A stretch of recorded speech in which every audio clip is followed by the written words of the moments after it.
Please stand for the pledge.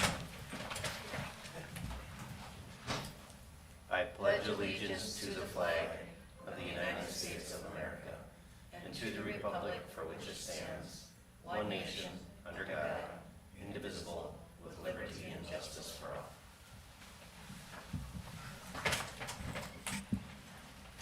All right, we'll call the meeting to order. We have an agenda. Are there additions or corrections to the agenda? Yes, Mr. Chair, there are 3 additions that are on the electronic copy but didn't make the hard copy. 9B is a request for a credit line increase on a credit card. 9C is approval of the quotes for furniture for the construction project. And 9D would be an update on the auditor treasurer vacancy.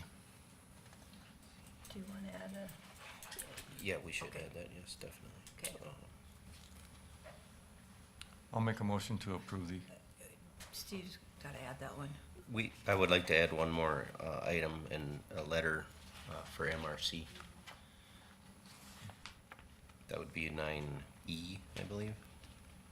Should, Mr. Chair, should we move, just for the public benefit, could we move that to 9D, or could we move it before 9D? Before the closed session? I would plan to hold the closed session as the last item. Yeah, Yep. Okay, all right. thank you. I'll second. Any more discussion? No, Ted just moved. All right, so I will call for the question. All those in favor? Aye. aye. Opposed? All right, motion carried. Public input. Is there anyone here for public input to address the board? All right, seeing none. Consent agenda. Is there a motion to approve the consent agenda? I'll move. I'll second. Tom and Ted. All those in favor? Aye. Aye. Opposed? All right, motion carried. County employee recognition.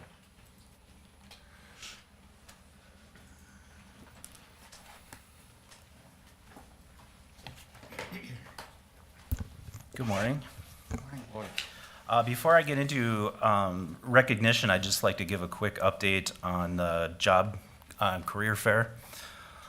On April 24th, Ryan Miller, the county surveyor, Derek Rice, engineering technician down at Highway, and Mark Kraus, maintenance 2 down at Highway, and I attended the Heartland Lakes Job and Career Fair.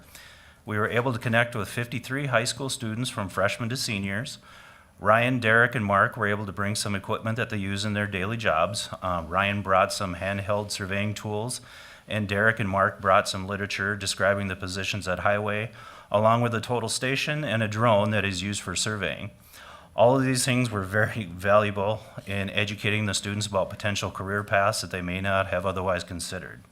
The second session was for the adults in the community, and I was personally able to make contact with 28 individuals and direct 6 of them on my laptop to the county website for applications to our open positions. Very good. For employee recognition, the first thing is a recognition of the entire Sheriff's Department. On March 19th, 2025, a post-board standards coordinator conducted a review at the Hubbard County Sheriff's Office.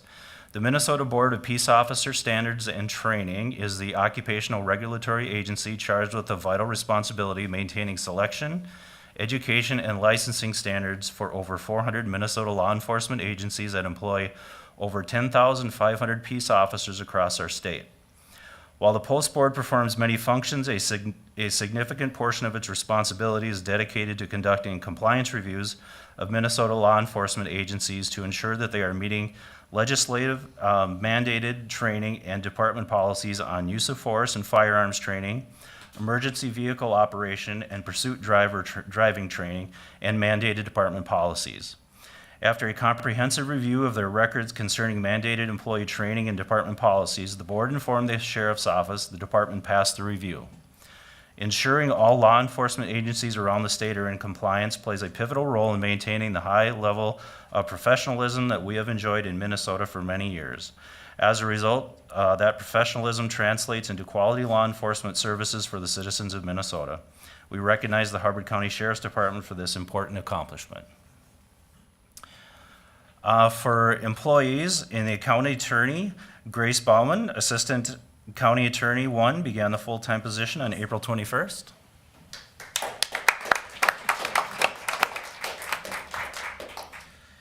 In Highway, John May, Maintenance 2, is recognized for service from July 31st, 2023 to April 20th, 2025. In Human Services, Mike Barr, a transit driver, is recognized for service from May 15th, 2008 to March 18th, 2025. And Bob Kalman, social worker, is recognized for 15 years of service on April 26th. In Parks and Rec, Natural Resources, Bob Walsh, park maintenance worker, began the seasonal position on April 21st. In Property Records, Carice Goldberg Cummins, property analyst, is recognized for 20 years of service on April 25th. In Solid Waste, John Dickinson, certified attendant lead, is recognized for 10 years of service on May 1st. Roger McCullough, certified attendant 1, is recognized for service from May 6, 2024 to May 12, 2025. Mike Dane, solid waste worker reuse, began the seasonal position on April 28th. Kenneth Edwards, certified attendant, began the full-time position on May 5th. And Pat Riggs, solid waste worker reuse, began the temporary position on May 6th.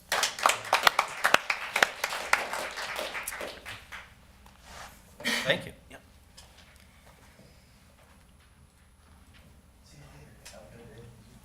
All right, next we'll move on to the Park Rapids Ambulance Service.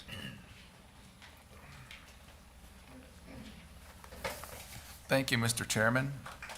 My name is Kevin Lee, and I am the EMS Relationship Specialist for North Ambulance. This is Mike Zimmer. He's the captain for the Park Rapids area, and this is Scott Johnson. He's the district chief for the Park Rapids area. And as you may recall, we provide a report on a quarterly basis now, and just 2 of those are in person.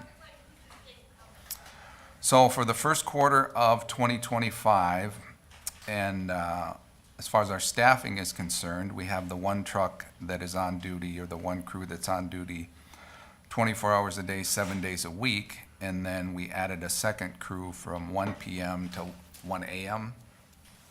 And now we have that staffed 7 days a week as of March 21st. Before that, we didn't quite have it at 7 days a week, but now we have 2 trucks there every single day, and then 1 of them is just a 12-hour truck.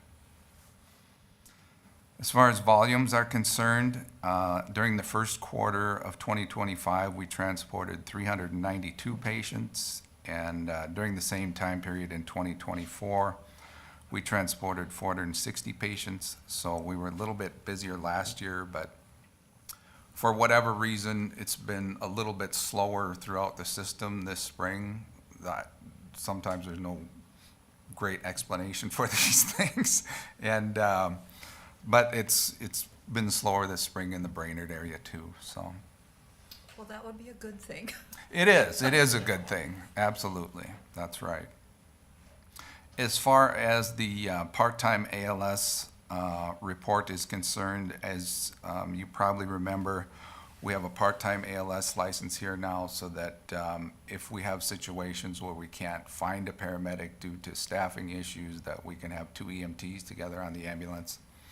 And 84% of the time, we have a paramedic on the ambulance, and 16% of the time, we have 2 EMTs together. EMTs in our company are variant to do a lot of things above and beyond the basic EMT level, so they can handle any emergency that they come across. And that's a slight improvement over the fourth quarter of 2024 in terms of the percentages that we have paramedics on the crews. As far as response times are concerned, I compared the last quarter of 2024 with the first quarter of 2025. We had a little bit of an improvement in the 10-minute category, or in other words, the percentage of time we arrive in less than 10 minutes. That's at 60, or it was at 61% during the first quarter. We arrived in less than 20 minutes 88% of the time, and we arrived in less than 30 minutes 97% of the time. So the 20 20-minute category and the 30-minute category didn't change over the fourth quarter of 2024, but the less than 10-minute category did improve a little bit. We also report out on our patient satisfaction scores. We don't survey every single patient that we take care of. There's a percentage in each area that we send a survey to, and they get that either in a text or a phone call. And there was only a handful of scores during the first quarter, but our scores were, in terms of the scoring, 100% out of 100%. Our system-wide goal is 89.7%, and we had 2 patient comments. One of them was, all I can say is that they were very polite and concerned about me, and I appreciate everything they did for me. And the other one was overall great experience. Mike, do you mind talking about the community involvement? Sure will. Good morning, everybody. So, the community involvement that we have, we try to be very engaged in the community. So, just to highlight some certain things that we continue to do and that we've done in this first quarter here. So, St. Joseph's Hospital in Park Rapids here had a mass casualty exercise, which we participated in along with community health and the Hubbard County Emergency Manager. I participate in meetings such as Hubbard County has a radio meeting that meets quarterly. So we meet with the fire departments, the fire chiefs, the sheriff's department, first responder groups, and then North Memorial. We're continuing to have first responder classes in the high schools in Park Rapids. And next school year, we're looking at adding LaPorte schools to that. So something that we're going to continue to offer, just to be able to provide some education to their students that are interested in emergency medical services. When they complete that class, then they're certified as emergency medical responders with the state of Minnesota. We have CPR and AED training, first aid training that we offer to community groups within the Park Rapids area. Community events, we're doing planning coming up here this summer for like the 4th of July parade that we'll participate in, and also the National Night Out or Night to Unite events that are coming up. We're looking at being in as many communities that are hosting that event as possible. And this are collaborative partnerships. I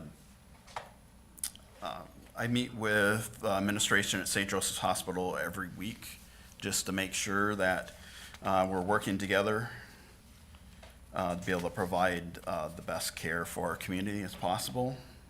So working together as a team there. And then meeting with, I meet with Sheriff Akis on a regular basis, just to look at things like response times and things like that, make sure that we're continuing to do well. And then, fire departments, first responder groups, just try to have as much open communication and partnerships as possible for all the groups there. Okay. Does anybody have any questions for us? All right, I don't see any questions. Okay, thank you for your time. Well, thank you. Thank you, everybody.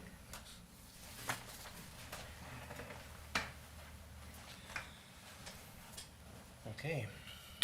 Highway survey. We'll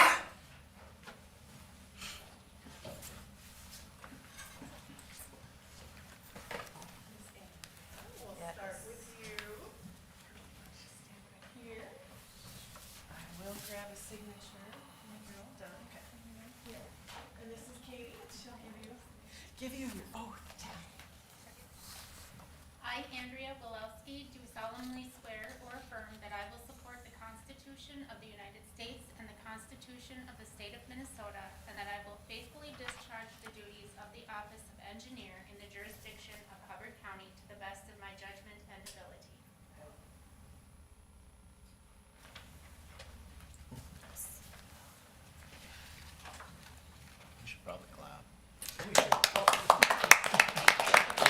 kind of a big deal, you know? Hey, we have that sign. I should have had Corey bring the sign. I know, right here. It's a good nameplate. Okay, next slide. Okay. Let me get to the right page.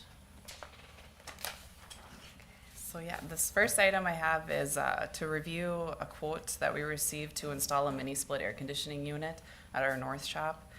We received two quotes, one from Greg's Plumbing and Heating and one from Dick's Plumbing and Heating. And the low quote was Dick's Plumbing and Heating for $4,288. And that will also include an additional $921 from Bessler Electric to do the wiring into that mini split system into the shop. Currently, they have no system in there in the break room, enclosed break room. It's very hot and very humid in the summer for those guys, so we included that in our 2025 budget for buildings. I'll move to approve the low quote. Char moves. Is there a second? I'll second. All right, Ted seconds. Any more discussion?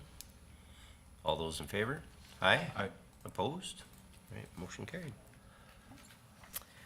The next item is to review and approve a memorandum of understanding between the county and the city of Nevis for construction project 292516. The city of Nevis is doing some street improvement projects, and we were the lead. We engineered and designed, and we bid the project yesterday.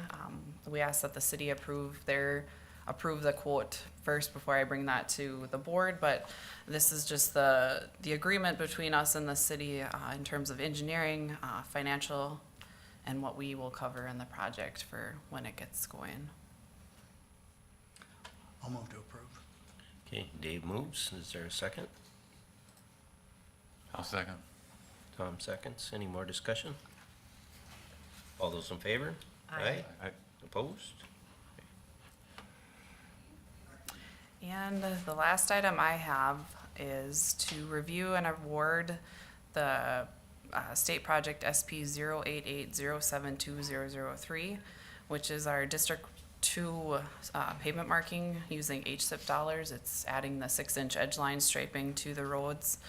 And there is 5 counties included in this project. And the low quote was Sir Lines a Lot out of Edina, Minnesota for $627,420.75. Have we used them before? Yes, yep, they're kind of the majority right now for pavement marking. That's what I was thinking. It looks like we got a second bid this time. Yeah, we did, which is great to see. Sir Lines a Lot, though, they own the bid right now in Minnesota. It's hard to beat them. And they do excellent work too, and they have the best name, I think, of a company. Did we do better by having it larger than just our own county? Well, so what happens is they put out these solicitations for the HSIP dollars, and then every year the district as a whole will put in applications. So this year and next year, Hubbard is leading a striping project, and then the year after, I believe they're doing a chevron replacement project. They've done lighting projects. So we get a better bid price, but then we get more HSIP money when we do a bigger project like this together.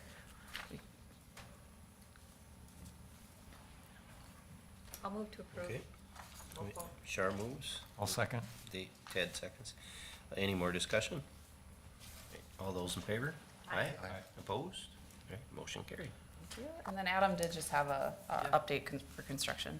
Yeah, quick May update on what we got going on. We are starting our egg surfacing project this week. That'll be in the northern half of the county. Calcium chloride we do have scheduled to start on the 19th. We estimate roughly 6 weeks for that project. We are resuming construction activities on the CASA 24 and Mantrap box culvert project. We should be wrapping those up here next week, the end of next week. And then we do have a one-day paving operation this Thursday, just a maintenance overlay on our CASA 45 and 39 intersection. So yeah, it's kind of what we got going on in May. So I'll try and do these updates at the beginning of the month, each month there, so. That's all I have. Thank you. Thank you. Thanks.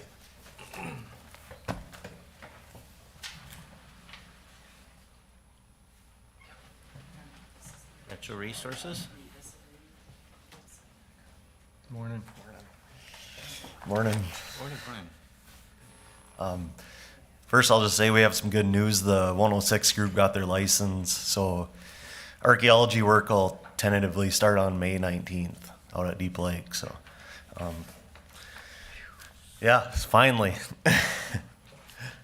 And then hopefully we can, that only takes a couple weeks, and we can get RFPs or proposals out for demolition soon after that. So I'll move on to my first want to make sure I'm in order here.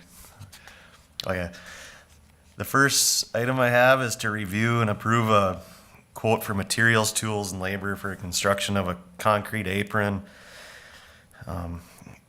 In addition to the Heartland Park basketball court. It'll be an addition of 1,492 square feet of concrete at a depth of 4 inches, so that equals about 18.23 cubic yards of concrete. You can kind of see, you can see on the map, I don't know if Jeff can scroll down a little bit. It's that red outline. We just want to square it off. And the way it was built, the hoops were right on they were built into the dirt on the edge of the concrete, and people go up and put a basketball in, and they trip over the edge of the concrete, and it's a pretty big liability for us. So my goal is to make things safer out there. We don't want any accidents. We want people to go home unhurt. So we're looking for approval from Ron Hughesby Concrete out of Park Rapids. He provided the lowest quote at $10,060. 9 quotes were received, so we were pretty happy to see that. We did budget for it in the 2025 Parks budget, and the Parks Board also approved the low quote. And then last time I was here, you approved the basketball standards. We'll put them in as the concrete's being done. So, yeah, we're just looking for approval. Unless there's any questions. Any questions for him? And You gotta put in some lines now on the yeah, outside? yep, Yeah. we'll make it the real deal now. Yeah. Like I said, this court's used heavily every day. I bet there's people there right now playing. We've put so much time and effort into other parts of the park that over the years we kind of let things go. So just trying to keep things updated. All right, is there a motion to approve? I'll move. All right, Tom moves. Is there a second? Shar seconds. Any more discussion? All those in favor? Aye. Opposed? Motion carried. All right, thank you. Forget I'm a loud talker. I better not have that too close.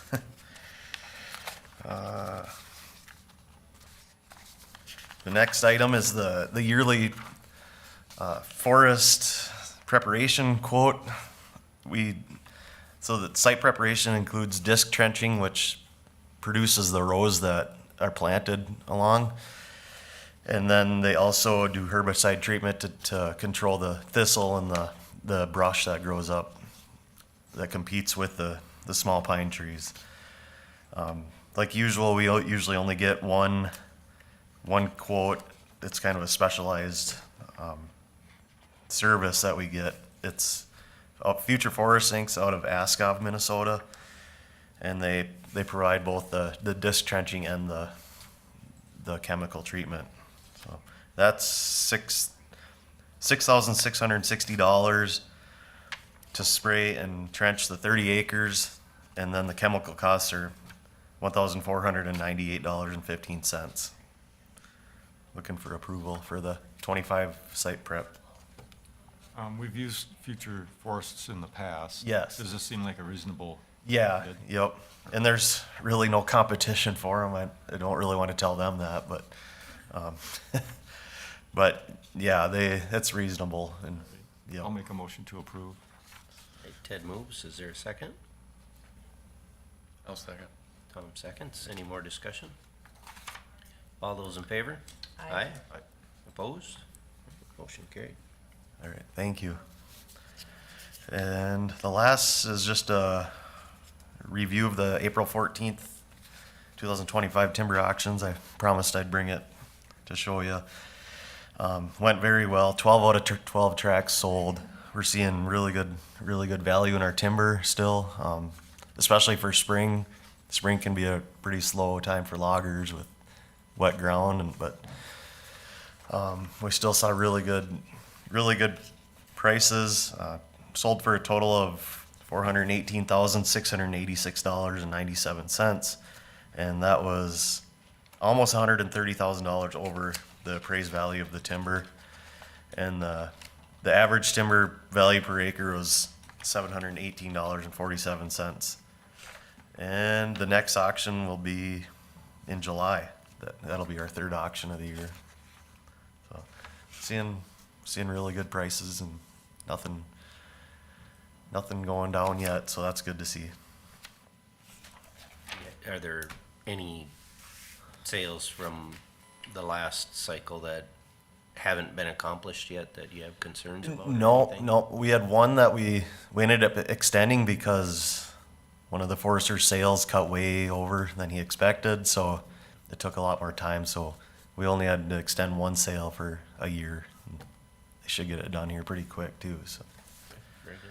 Yeah, everyone keeps up to date pretty good, all the logging companies. How has tree planting been going? It's all done, yeah. Okay. I was Oh, curious. we planted, I think 90,000 trees in 3 days, so the crew did very well. Those 30 acres that from the last one we just did. Yep. Are those new acres in pine or? Yeah, so that'll be,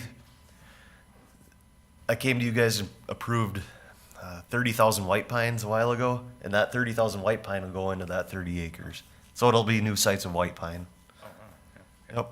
We order the trees a year ahead of time so they can grow them for us. So we're trying to add new species out there where they, Well, white pine is a nice one. yeah, probably, there used to be white pine all over, now it's a lot of aspen after the early 1900s. Corey, any more over-the-counter sales? For land sales, yeah, there's still quite a few of the city lots that didn't sell from the last auction because of this. The assessments kind of caused the issue there. But, that Boulder Lake parcel, that one of the neighbors came to me and said that they're working with a bank to buy that. So that's some good news. Yeah. Especially they're an adjacent owner, and it'd work out very well for both us and them. Yeah. Another thing is fishing opener this weekend. If you head out, be safe, and we're doing our best to get the docks in, and access is ready to go. Are all the trails open? Yep, trails are all open, both state and county. Okay. I know it's not your bailiwick, but if you talk to the DNR, ask them about the north access to Long Lake. Sure. and Yep. still We're at, disrepair. yeah, power loading. We've had a lot of issues with power loading, and Yeah. people complain about tax dollars. Well, a lot of tax dollars go into fixing their power loading. So I wish people would think about it a little bit. But we're having issues with the south end of Long Lake. There's a huge hole. It's some boats can't even get out. The north end, the problem is there's a hole in the pavement, several. Yep. It's not good. People have them self-latching boat and they just power it. Yeah, I don't know. Takes a lot of money to fix it. That's all I can say. But all right. Well, thank you. Thank you. Yep. Have a good week. Okay, environmental services.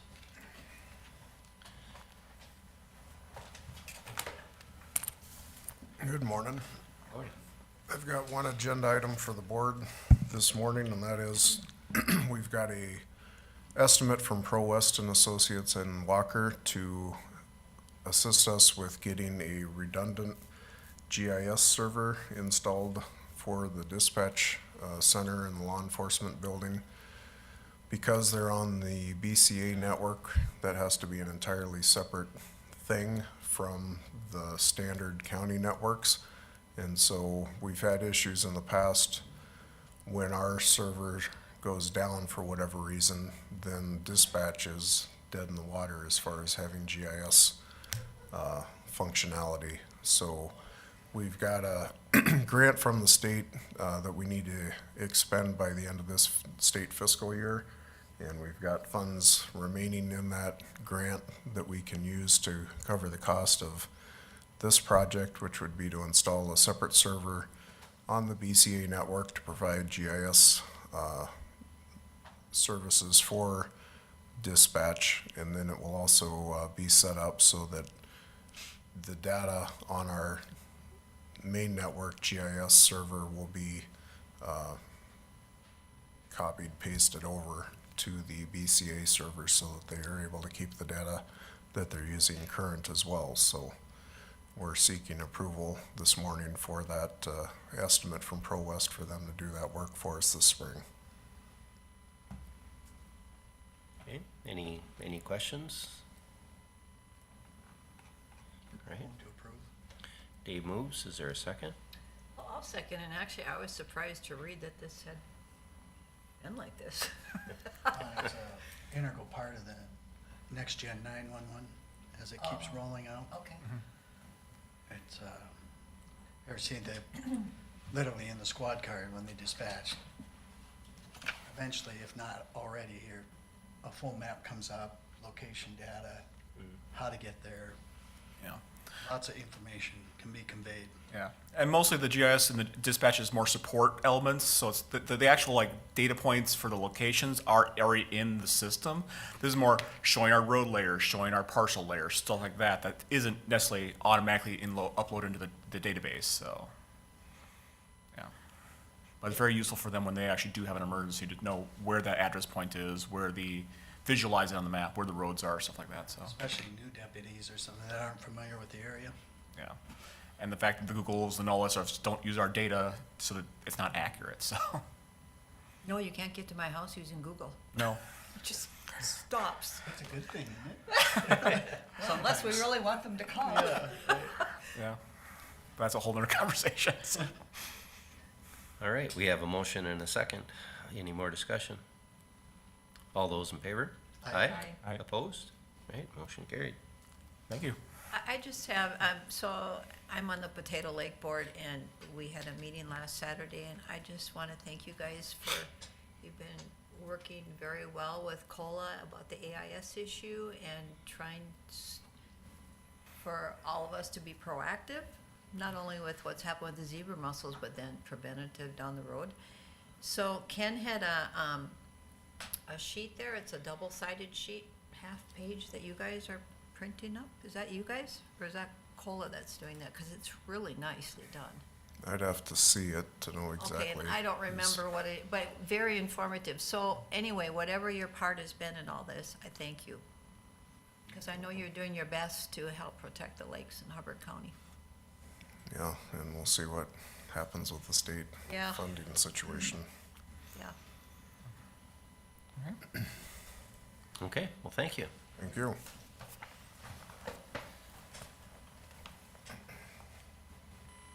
All right, we'll move to administrator. Thank you, Mr. Chair. This, we've been talking about and planning for, as part of our capital plan policy. We have to update and approve the 5-year plan every year before budgeting starts. We will have an update next week at the work session of the status of that plan, so you'll be able to see that. But the requirement is that we hold a public hearing before we approve a capital plan. And my suggestion would be 9:30 on June 3rd. I'll move to approve that. Second. All right, we have a motion and a second. Any more discussion? All right, all those in favor? Aye. Opposed? All right, motion carried. And this is administrative. If this would have come in on time, it would have been under consent agenda. Sergeant Petrie is responsible for purchasing some items on behalf of the SWAT and the response teams, and has run into a couple of occasions where the $3,000 credit limit is not sufficient. I reviewed it with the bank and with Marie in the auditor's office, and this is not inconsistent with what we have for other limits. I'll make a motion to approve. Ted moves. Is there a second? I'll second. Any more discussion? All those in favor? Aye. Aye. Opposed? All right, motion carried. And this is coming in late because we're getting it to you as soon as we can because of the lead time. The budget for furniture in the project for office space is $240,000, and the budget for furniture in the new dispatch center is $100,000. These are quotes for the second floor furnishings and the dispatch center furnishings. And I would just note that of that $240,000, $140,000 was for second floor, and our quote is coming in underneath that. And the dispatch furniture is also under quote, under budget, so, that's all good things. So the budget for this total of $128,000, our budget was $140,000. Everything bid through Innovative Office Solutions is bid off of a state contract bid, so there is not a second bid requirement. And with the, Is that a sample of what the furniture's gonna look like? It's really nice and clean. it's very close to what it's gonna look like, and very close to the colors that we picked. Okay, oh, that'll be lovely. The interior finishes the carpet is gonna be very close to what we currently have, and the finishes are very just clean, Okay. light colored, neutral. And we received 2 bids for this is way down there, isn't it? Let me go back up here and click on a different one. The one I gave you a hard copy of, I skipped over all that stuff and just gave you the bid sheets so that you could see the important information and not the 50 pages of detail for all the different pieces. So, Sheriff's Department received 2 quotes for, and this is kind of important to show you what this is gonna look like. You can see that they're gonna have three stations, 3 dispatch stations in that new space. It's gonna be really nice new space with windows and very functional. And it'll be handicap accessible. Yep. Yes, it'll be compliant with those requirements. So this is all bid to spec to meet the new space that they're gonna have. And as I mentioned, their estimate was $100,000, and our bid from Zybex, which is the recommended bid, is $73,172.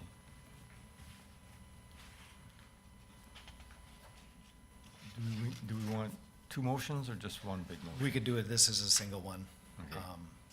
What we will have left coming is office furniture for first floor and office furniture for the administrative offices in the law enforcement center. Innovative is working on the plans for the first floor, and we're gonna have a meeting this week to discuss the needs over in law enforcement center.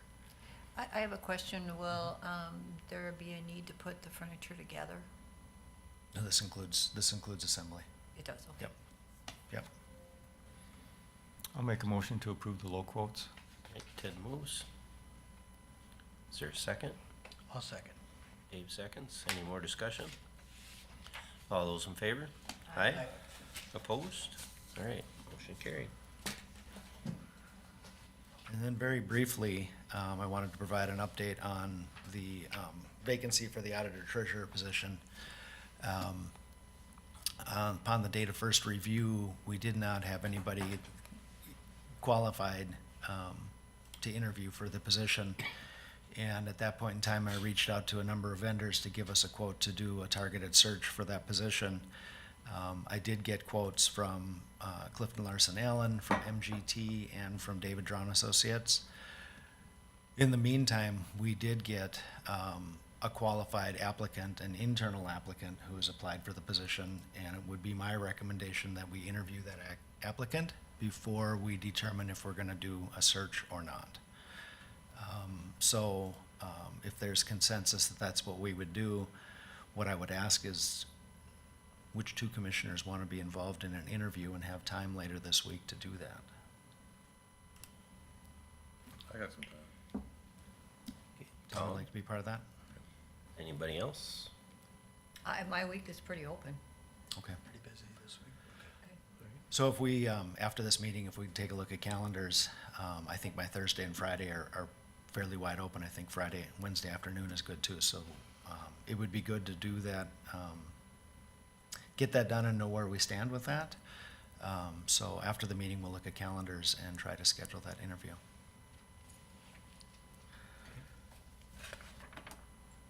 And if for some reason, one of you can't make it, I can try to Okay. find some time later in the week. Yep. Those are the updates I have aside from our last item, Mr. Chair. Yes, we had, MRC was, yesterday, and I don't know if anybody else besides Shar and I, were you present, David? I was, no. Okay. Did either of you listen No, to? I read the email that they sent out with the joint letter. Yes, the joint letter is what this topic would be, if we wanna just send one letter from the board as support of that joint letter, or if, we would care to send one individually as commissioners. So that's just kind of a consensus, is what we're looking for. So after being on the meeting, the situation is really dire about the cost shifts are still looking to come to the counties. And once they're given to the counties, the state will not take them back, most likely. Counties can't afford this. And so, if you guys have read the letter, I think it's at the bottom. Our organization rarely submits joint letters to legislative leaders in the government, but we are doing so this year because the seriousness of the new cost burdens are being considered in this legislative session. So anyway, I think it would have more, it would be stronger coming from the entire board than if we sent individual letters. So I would recommend, do we need a motion to do this? We can certainly do that. Okay, yeah. so I would make a motion that we just sign our names onto this letter. They said we can add, unless anybody wants to add, I'm open to that too, but. Yeah. But I'll move that we send a letter as a board. And who's it going to? It is going to Tim Walz, speakers of the House and the Senate. And Jeff, did you get this email yesterday? I do have it. Okay, I do because have the letter, so- letter's in there. Yep, so it can be formatted and we can get signatures. Yeah. Yes. Is there anything in the letter recommending other options? Or is it just saying no to everything they say? No, they're wanting changes made if there's cost shifts. So it's asking for releasing some mandates and lowering requirements so we can be flexible if we have to be. Yeah, That's good then. I'll second. and it's also asking for support to modernize the SSIS system, yeah. Okay, we have a motion and a second. Any more discussion? Ted seconded, didn't you? Yep, Ted second. Yep. Right, all those in favor? Aye. Opposed? Right, motion carried.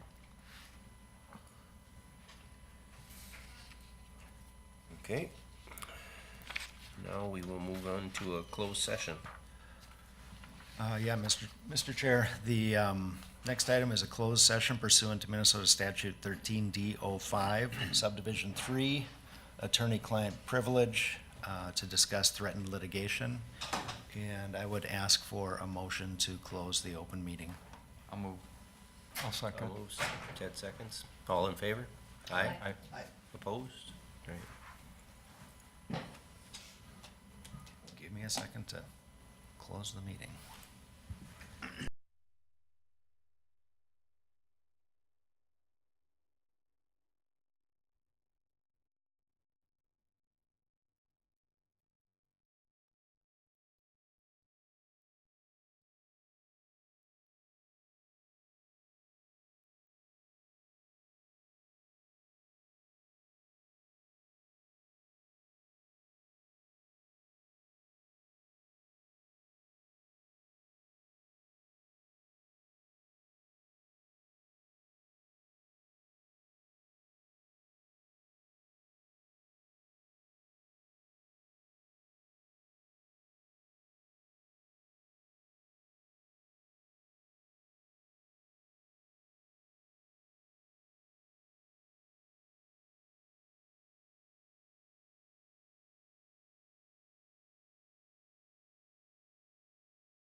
John. And we are back in public session. Okay, we are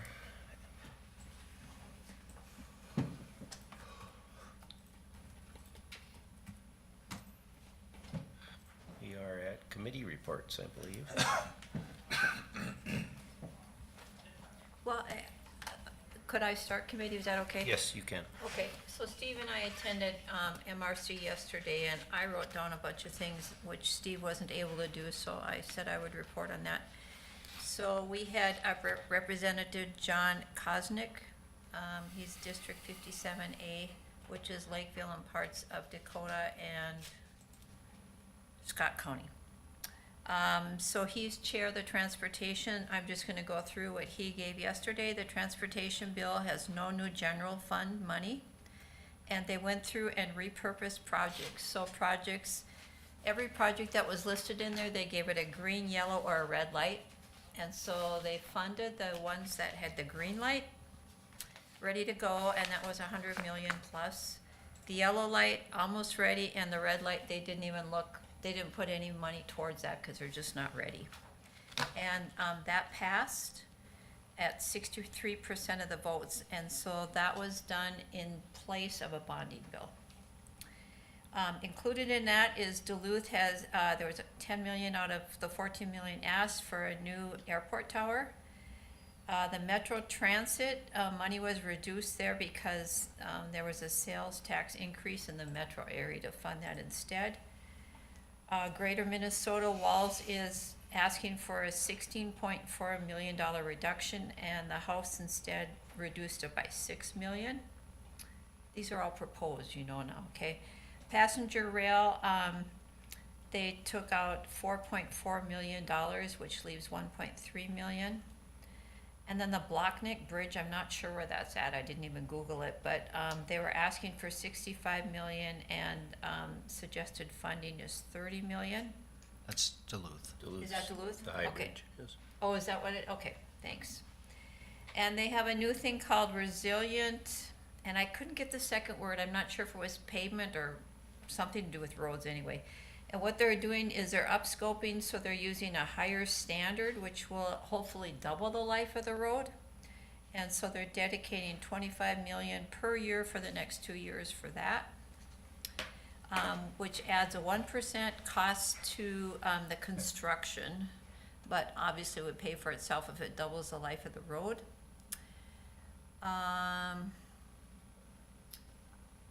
Let's see. Local road and bridge, 3.8 million each, for one-time funding.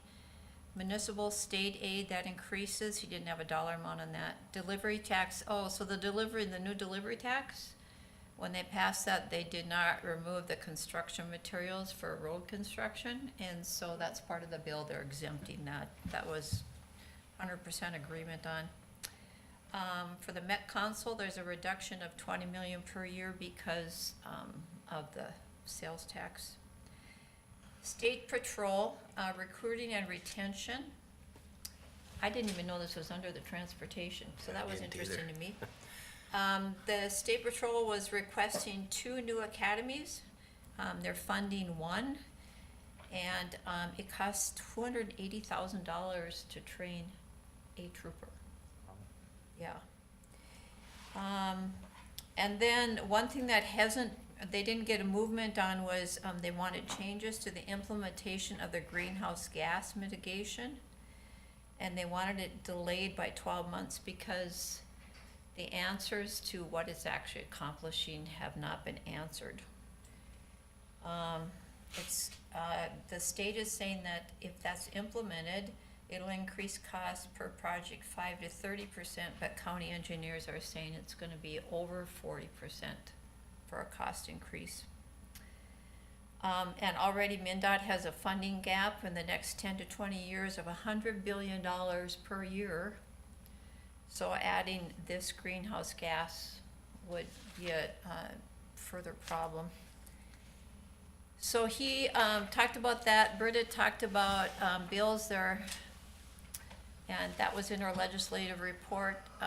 Bill Stearns talked about how he had met with people from Wadena County, already telling them that their levy increase would be at least 16%. That was how the protest on Thursday was organized. The one thing I took away from this, can't remember who brought it up, but any cost shifting to the counties will be long-term because the state will not take it back. And they're a long ways from agreeing on anything.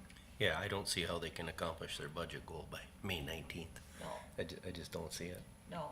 And even in the special session, because it's so far off, and and the frustrating thing to me is they're looking to shift the cost, but they're not looking to downsize costs Or reduce mandates. or reduce mandates, yeah. So did they talk at all about what happens if they can't come to agreement? Well, special session, That was all they said. What if that's all they still- said. And if they're still at loggerheads and it's. That then it's a a shutdown. government shutdown. Well, except they were, that wasn't talked about yesterday, but it was in another conversation, I can't remember, by one of the representatives who said that they're thinking they would pass a lights on. Oh, lights So- on bill? Yeah, Yes. so basic Yeah. services I have will heard that. still continue. That'll save some money.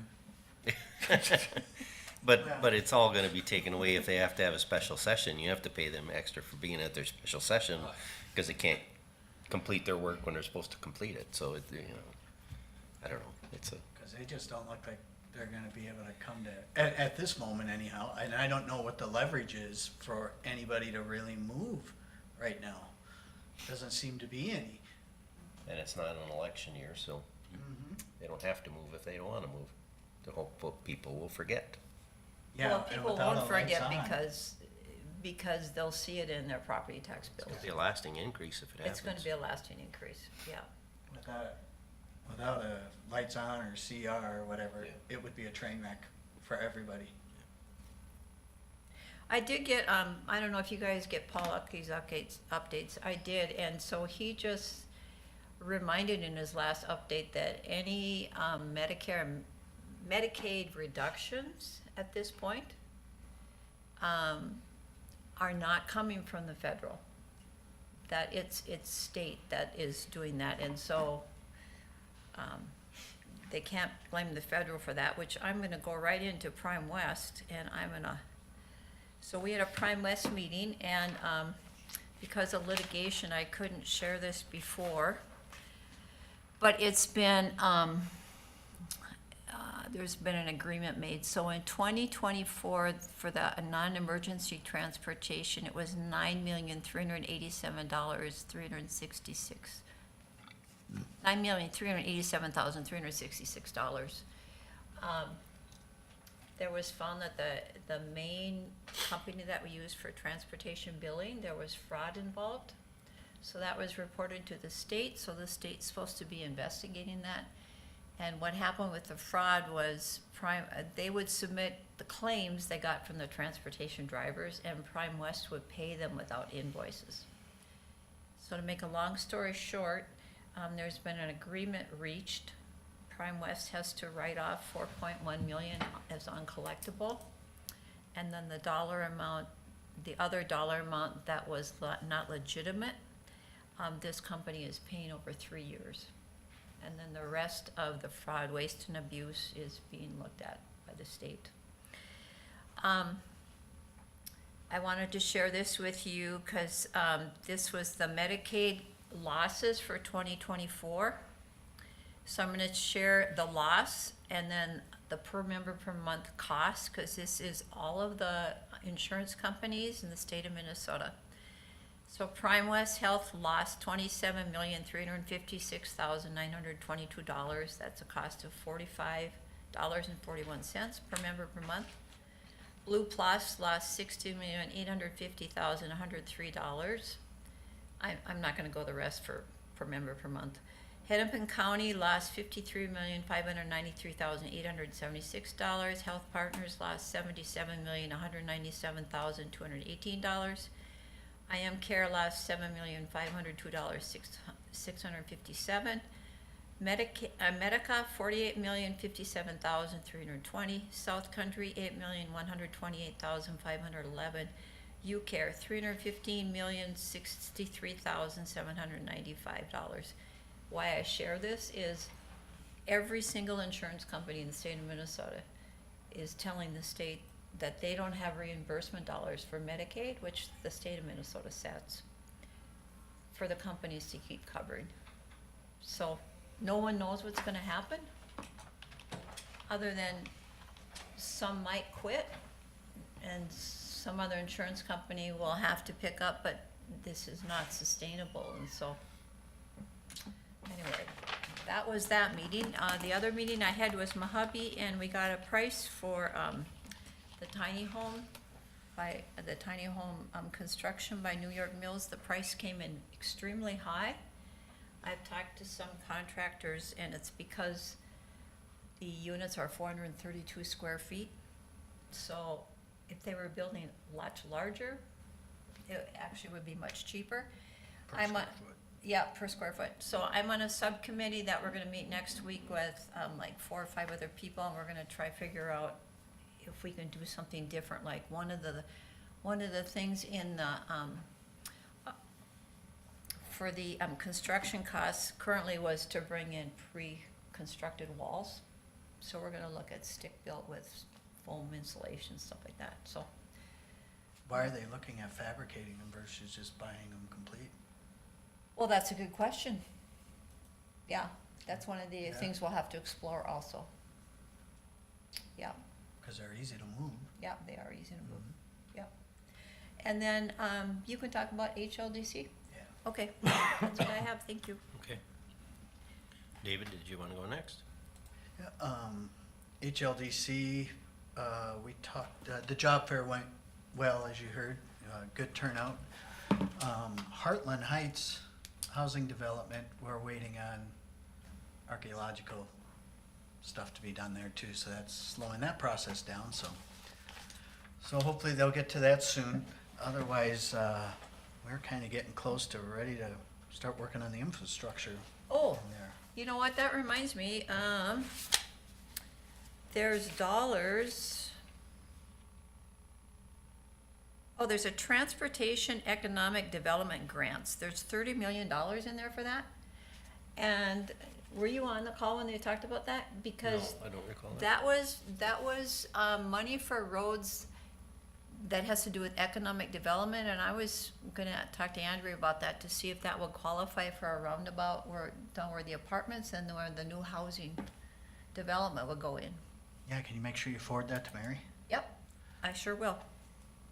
So if this passes in the budget, then there'd be, and then you could apply, you could get one-time money. Yep, So, and then Heritage, March was a better month.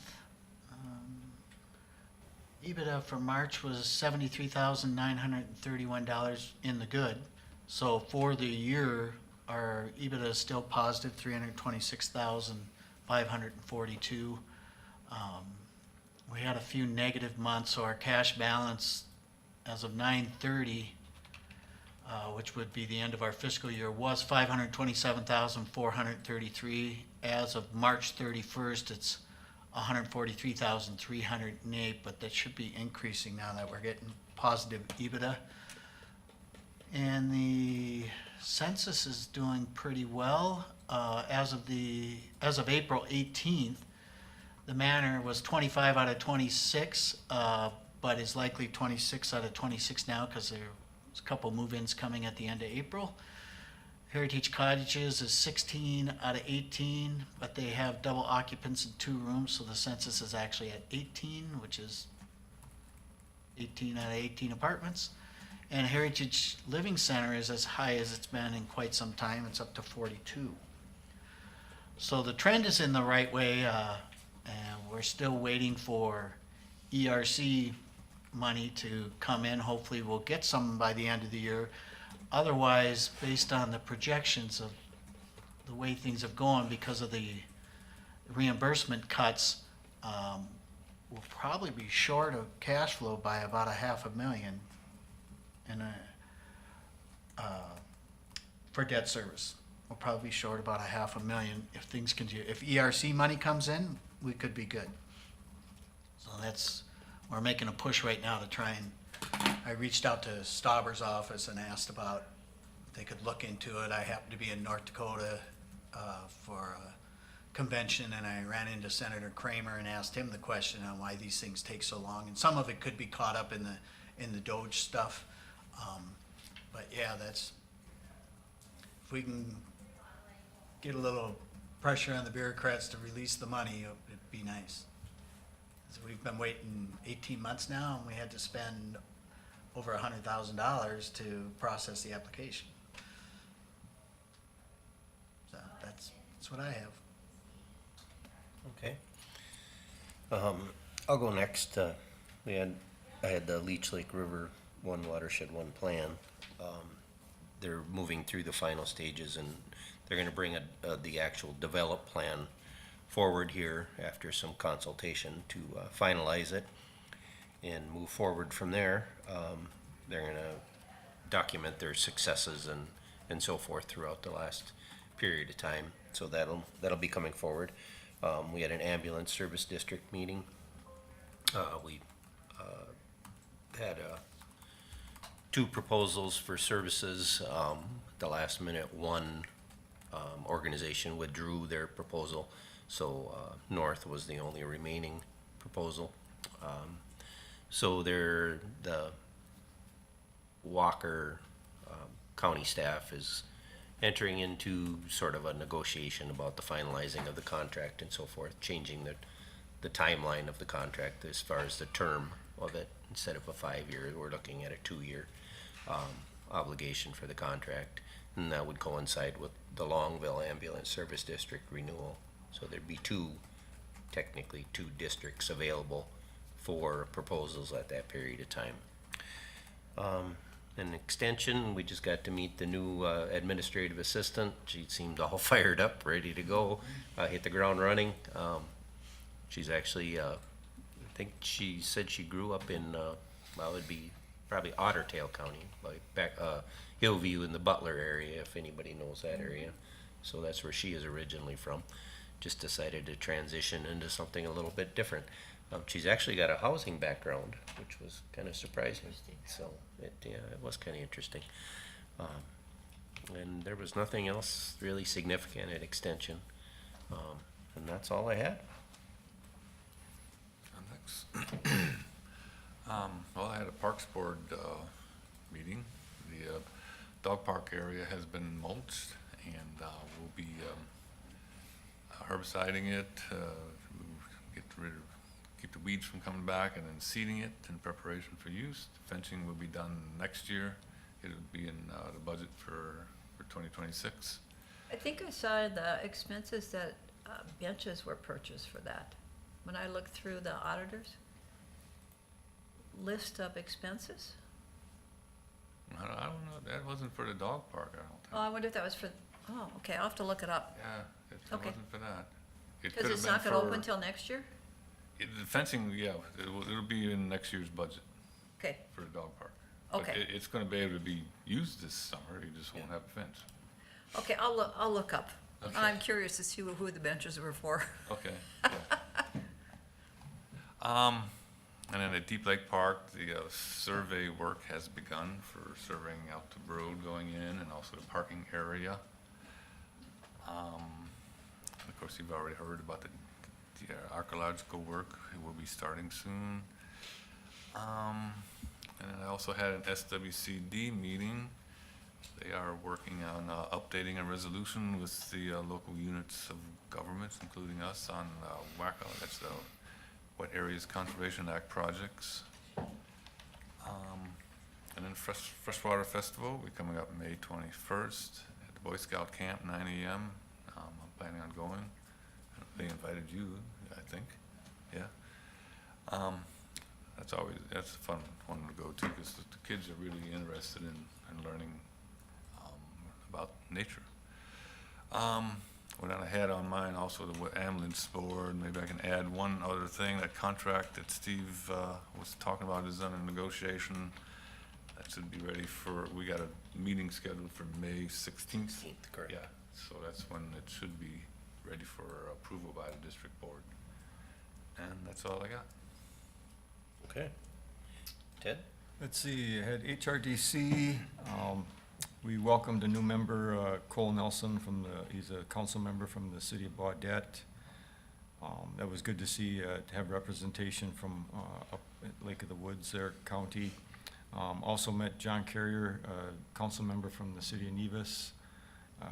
He was a kind of a late addition. He hasn't done the onboarding process, so we didn't make it official, but it was nice to see John there and got to have a nice conversation with him after the meeting.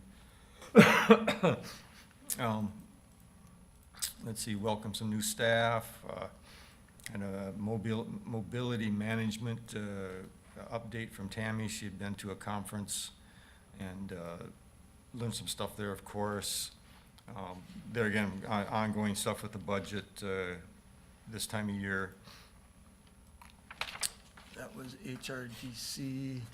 I had some, also with HRDC, I had the HRFC, which is their loan committee, so I can't really say anything about this, except for I did meet Sam Colburn from Park Rapids here. It was nice to meet him and had a nice conversation with him.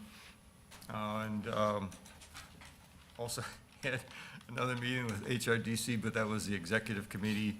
I think I mentioned last meeting that we did have basically a whole new board, executive board. And we started going over the bylaws and made quite a few changes. And at our May meeting here, we'll have the first reading. And I think it'll make things better at the HRDC. With all that, let's see, had a North Country Community Health Board meeting. There again, went to have the strategic plan. We went through that. Also a contract with the medical consultant. And then we also got the year-ending audit, which, like every other audit, it seems like they've gone up double in price from prior years. And that they have, basically the only finding they had was the one that we normally see where you don't have enough staff to segregate the duties or whatever it is, so everything came in good there. Let's see, Marley Morrison, let's see, where have I got here? Talked about family home visits.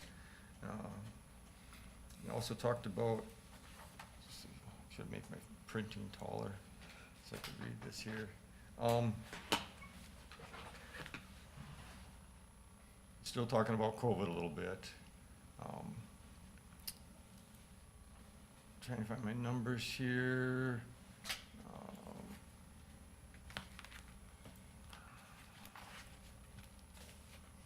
The number, we have 450 people on, for the, well, for the 4 counties, for WIC and stuff. Hubbard County, we've got, in North Country, there's over 700 as in November, December. In March, it's down to 686. There was an increase in no-shows. What they find is it seems like after a child reaches about the year of one age, a lot of the people will drop out of WIC. Let's see. How long are they qualified for, do you know? I'm not really sure. I think, yeah, I'd have to ask that, how many years? That's a good question. I can Google it. I want to say it's either age 2 or 3. Age 2 or 3? Yeah, that's what I was gonna guess, but, let's see, so, and then, with the, North Country Community, for Hubbard County, we're looking at, we can have 26 people, and we have 24 right now, 2 pending in Hubbard County here. Let's see. There are concerns about WIC funding because it is a federal program. Oh, a woman, child up to the age of 5. Oh, wow. Okay. That's good because I know there's a lot of need out there, you know, there's some people that aren't as fortunate.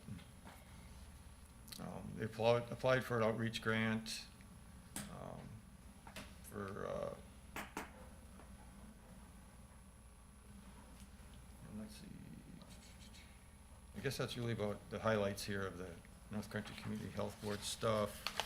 And like I say, if any of you are interested in the strategic plan and stuff like that, I do have a copy here. Mississippi Headwaters Board, I participated that as a Zoom because I had other meetings.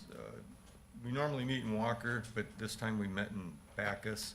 So to go to the Bacchus and then back to Bemidji for my 11 o'clock meeting just wasn't gonna work. So I participated remotely from the HRDC building. Let's see, there wasn't a whole lot on the agenda there too. I went over the press release that we normally put out every month. There was no planning and zoning. We did have from Beltrami County, Oak Haven Resort and Campground discussion. They're currently a mixture of RV park and a campground.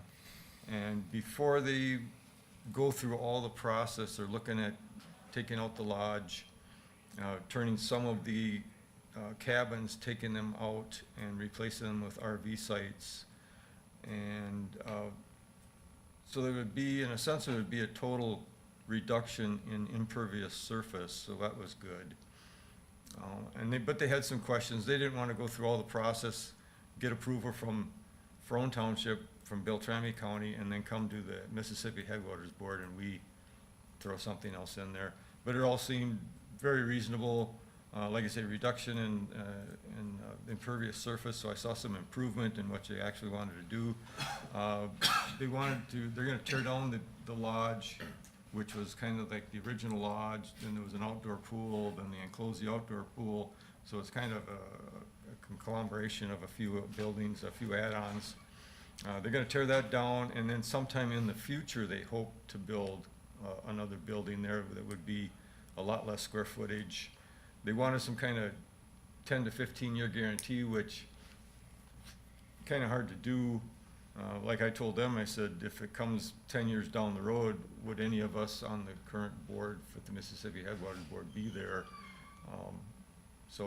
But it was a good discussion. And like I say, I can kind of understand where they wanted to kind of get ahead of it. We did have just a reminder that October 31st, and I'll probably bring this up again, that it will be the biennial conference at Breezy Point this year. And that, like I say, that'll be on October 31st at 9 o'clock. Is that open to anyone? Yes, Tom was there 2 years ago? Yeah, I went maybe 3 years ago. Okay. Yeah, sometimes we actually get state senators and stuff and that to come, so it's good. Let's see. I think we all talked about this morning before the meeting, of our FEMA training. I got done with all that. Actually made the deadline, but that's only because I wasn't working at my regular job. And let's see. Mississippi Road Board. Oh, and then Northwestern Minnesota Juvenile Center, I had a executive committee meeting there too. But there again, we just talk about numbers and perhaps policy updates. So that's all I've got for today. And Mr. Chair, on page 71 out of 77 of the auditor's list, U-line, there was a bill for $1,456 for benches for the dog park. I'm surprised Corey didn't mention that. I don't recall it mentioned at the meeting either. At least not this. Oh, yeah, and it's under the dollar amount that, Yeah. Okay. Okay, upcoming meetings to note. We What? have One thing, the meetings to note, I noticed wasn't on here for the Hubbard County Township Association meeting. oh, did anybody go last night? No, it's Monday the 19th. Oh, it's next Monday. A week from, 2 weeks from yesterday. So- 19th. Oh, it's the 19th. Okay, So we it'll have an be- MRC meeting that day. It'll be before our next board meeting. Okay, yeah. Oh, yeah, another one that, groundbreaking on Tuesday. The article in the paper had Monday, May 13th. Oh, Yeah, I don't know if maybe a correction is needed there. She's aware of it. Okay. All right. Does anybody recall where the Hubbard County Township Association meets? Bedora. Fedora. Fedora, yeah. Okay. Yeah, I can go to that one. Yeah, It's just down the I'm road. gonna go down too, because I've never been to the town hall there. Oh, it's a small one. Yeah. Yeah. Well, it'll be a full house then. Yeah, it'll be, yeah.